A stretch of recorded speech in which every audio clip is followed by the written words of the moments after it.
So ang ulam namin ngayon, tanghalit hapon, 340 pesos lang yan. Plus yung kanin, siyempre. Sasaing na lang tayo.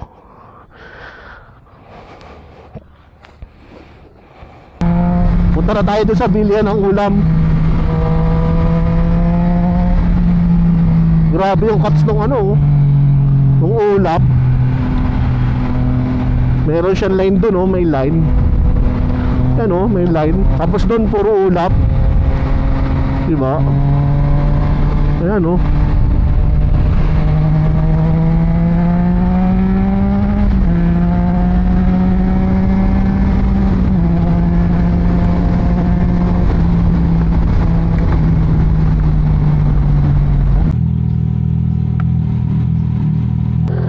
Hi guys, samahan nyo lang ako, kukuha tayo ng ulam. Pipick up pala ng ulam. So nauumay kapag parehas na ulam. Minsan lang nangyayari parehas na ulam sa tanghalit gabi. Kapag walang biling ulam, nakaka 1.5 ako isang araw. Pagkain lang namin, ha. Pero kapag mga order, pag bumibili ako ng ulam, siguro mga 500 or less. Yan, 500 or less ulam na yun sa tanghalit, ano, tanghalit hapon.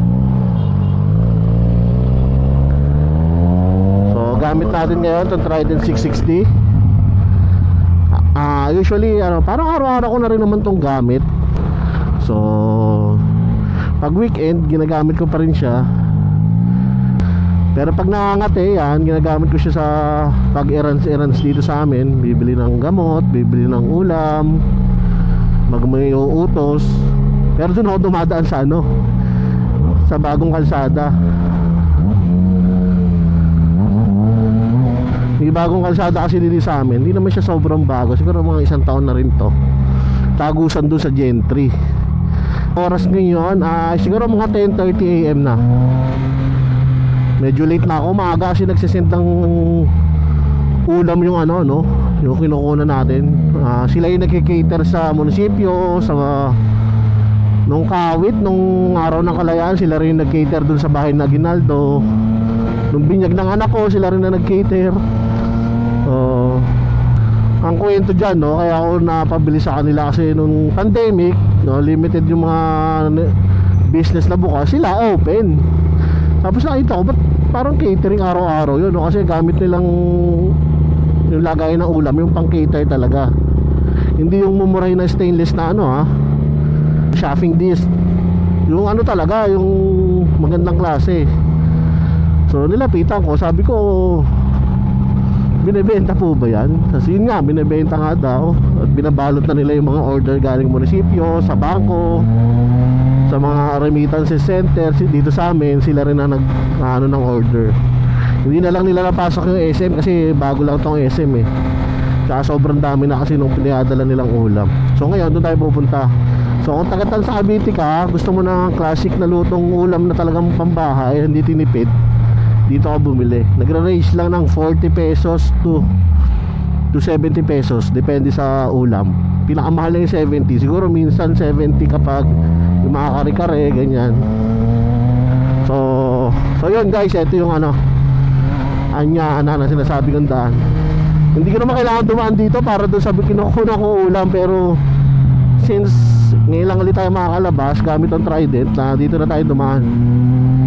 Ikot lang tayo doon, tapos pupunta na tayo doon sa kuhanan ng ulam.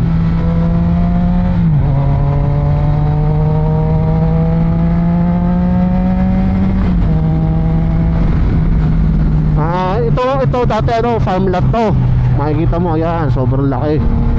Pero dinevelop ng Anyana. Hindi ko alam kung Anyana ay under ng Ayala, no?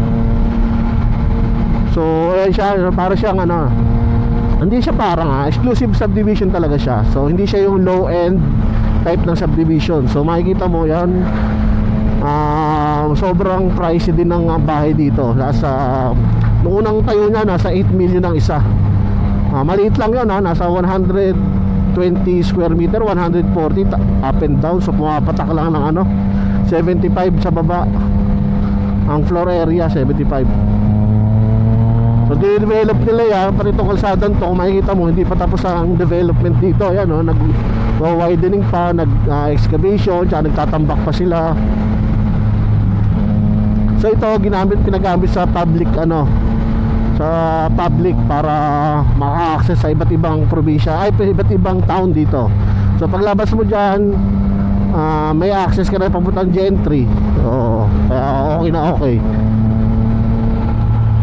Ngayon ang bahay dito nagkakahalaga na ang pinakamura yata nasa 14 million or 15 if I'm wrong, pa-correct na lang dyan sa comment section.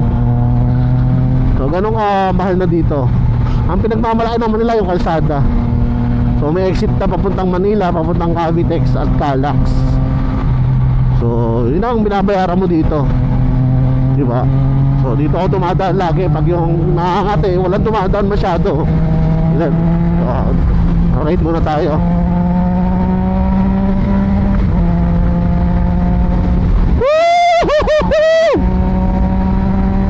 Ang sarap ng Trident. By the way, wala pa tong quick shifter ha. Pinag-iisipan ko pa, magpapalagay ako eh.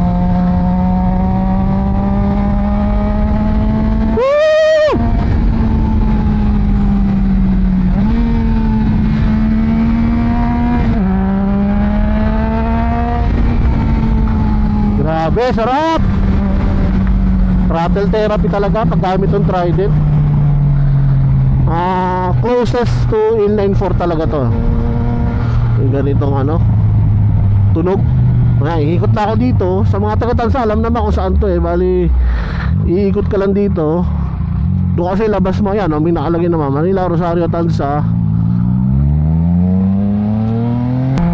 Punta na tayo doon sa bilihan ng ulam. Grabe yung cuts nung nung ulap. Meron siyang line doon, may line. Yan may line. Tapos doon puro ulap. Diba? Ayan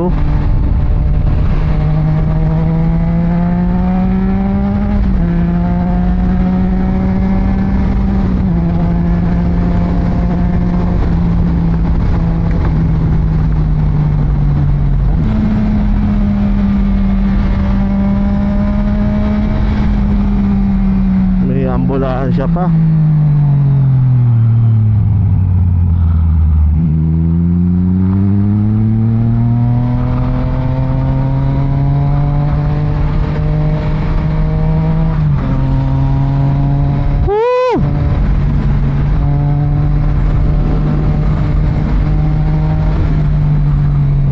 Tayo dumaan doon sa rotonda kasi dadaan din doon yung ambulansya. At least dito solo natin.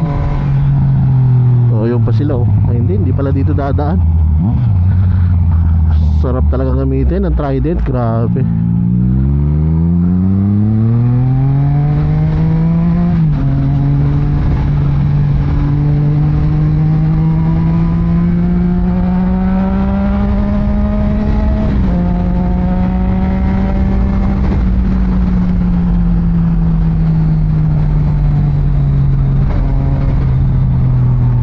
Habang nanonood niya ako nung actually pinanood ulit namin kagabi ni Mrs. yung mga action movies. Natapos na uli namin yung mga Fallen. Siguro napanood nyo na yun. London Has Fallen, hindi naman White House Has Fallen isa. Yung isa ay Olympus Has Fallen yung una. At yung huli yung Angel Has Fallen. Gamit nila doon na motor, yung mga kontrabida ay Triumph. Pero hindi Trident, yung Triumph na Bumblebee. Hindi tawag doon, basta yun, lalagay ko dyan sa taas. Yung gamit nila doon.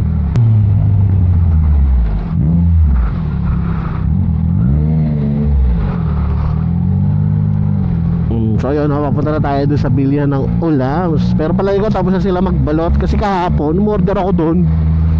Usually kasi 8:30 AM sila nagsesend ng mga list ng ulam. Nakapag-send ako mga 9:30 na. Isang oras lang ako na late ubos na. Yun, nakakainis. Ubos na. Gano'n sila kabilis. Kaya pag nag-send sila 8:30, mga 9 makakapag-send ka pa. So sarap pa naman akong nila kahapon, ulit yung paksiw. Ramdam ko yung init nitong Trident. Kaso sanay na rin ako kasi since Super 4 na naked, mainit yon kasi laki ng makina. Yung pinaka-transmission niya malaki. Parang malaki pa nga yung transmission nun dito sa ano.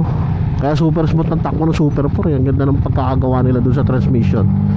Kahit mag-init, di ka mahirapan mag-neutral doon. Unlike dito, pansin ko sa Trident, no, pag mainit na yung makina, minsan mahirap hanapin yung neutral. Pero pag nakasanayan mo na, siguro mga 3 attempt bago mo siya makuha. Doon kasi sa Kawasaki, yung mga naging Kawasaki ko tsaka Suzuki, wala. Kahit na maghapon ka mag-ride nun, kahit anong temperature ng ano mo, wala, madali neutral yon. Kung gusto mo yung neutral, one click. Dito kasi mid-time na ano hinahanap mo pa siya. Pero hindi naman to the point na isang oras ka na naghahanap. Hindi naman, siguro mga maximum 5 attempts. Mamaya try natin yung neutral do. May uminit-init na to, nararamdaman ko na dito. So let's go. So pag matatanaw, no, saan ko kinukunan ko, palatandaan pag dito ka sa bayan ng Tanzania, Robinsons Easy Mart, kaliwa ka lang dito, Calle Bigte tawag dito, Calle Bigte, San Francisco Street, Poblacion 2 sa mga formal ano maps. Pero ito yung Calle Bigte na tinatawag. So ayun yung ano nila, yun, wala na nga, akin na nga lang yung natitira doon. So ito sila, oh. Ayan, yung neutral natin. Oh. Yun, naka 1 attempt lang ako. Dinas ko muna at saka ako yun, ano, neutral. Ay, kakash na lang natin. Wala akong Gcash Kakash. Wala, nalimutan ko yung Gcash. Wala nga pala akong Gcash. Ito po. So, nagpaplano din sila maglagay ng tapsihan. Ayan, oh. Kanila to, open nila to. Tapos ayan, 24 hours sa tapsihan yan. Tapos ito yung service nila. Ay, extend, no. Oo nga, no. Nalitan ba? Extend pa nila dito. Ito yung gamit nilang ano, sasakyan service kapag nagpapakiter ka. Ito. Oh. So yan. So dito to matatagpuan, no. Ayun yung Trident natin. Yun yung Robinsons Easy Mart, San Francisco Street or Calle Bigte. Yan. Dito ako dumaan, sabi kong pandemic. Tapos pagkita ko ang daming ganon, yung shopping list na ganon. Ano ba yun? Lagi may kainan ba doon? Tapos kaya nagtanong tayo. Tapos ngayon naglagay na sila ng menu. Dati wala Ayan yung menu. Ito yung menu nila ngayon. Pork dilaga 60, pork menudo. Kaya hindi tinipid yan lahat. So ito. So ang ulam namin ngayon, tanghalit hapon, 340 pesos lang yan. Plus yung kanin, siyempre. Sasaing na lang tayo.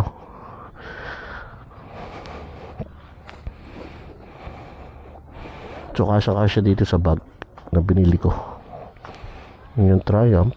Pag umaga, hindi lang 3 yung nakalagay dyan na shopping. This isang buo yan hanggang doon. Ito na lang yung natira. Sa kanila 3. Ano na lang to natirang ulam? Nilaga. Wala na rin. Ubus na. Sa adobo. Sa menudo. Wala na rin. Paubos na. Aba, pumasok ang langaw. Ay. Pagi ba? Gusto mo sumakay? Ay. Namatay. Bye-bye. So yun, doon ako bumibili. Try ko nga doon dumaan bukas to. Yung tipong kaluluto lang nila. Nagluluto kasi yung mga alas 4, alas 5 hanggang alas 7. Yan, ganyan.